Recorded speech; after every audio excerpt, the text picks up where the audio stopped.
Bonjour Estelle. Comment allez-vous? Très bien. Ça va.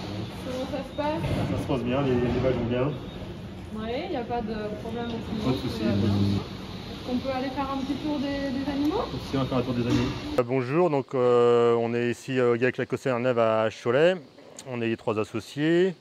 Il y a 120 vaches, on fait 1 300 000 litres de lait environ. Sur une surface de 170 hectares répartis en 50 hectares de maïs, 15 hectares de blé et le reste en herbe. On a mis en route 31 mai 2022, il y a à peine un an, de 2 stalles à 5. Moi je m'occupe de tout ce qui est culture, alimentation des vaches et suivi du robot. Michel Potiron. Au niveau de l'exploitation, donc je m'occupe principalement des veaux et tout ce qui est toute la suite que les génisses et les vaches taries et tout ce qui concerne aussi le pâturage. Donc, bonjour, moi c'est Sylvie, voilà, associée également sur le GAEC. Je suis plus en charge de toute la gestion du troupeau et notamment avec la mise en place des 2 robots.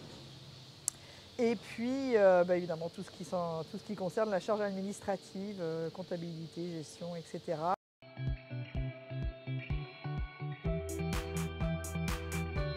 Alors, est-ce que vous voulez qu'on refasse un point sur le nettoyage et l'entretien du robot journalier? Donc, ici sur l'écran, on va aller donc dans les actions.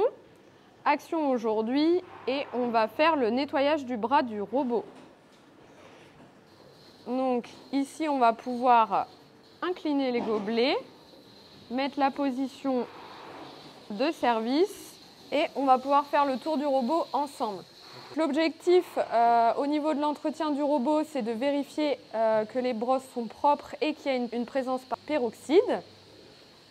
On regarde également que sous la casquette, ça reste bien propre pour éviter qu'il y ait de la bouse qui vienne tomber dans nos manchons. On nettoie l'ensemble du bras du robot pour éviter tout ce qui est contamination. Au niveau des manchons, bien vérifier que les manchons ne sont pas déformés, qu'il n'y ait pas de fissures.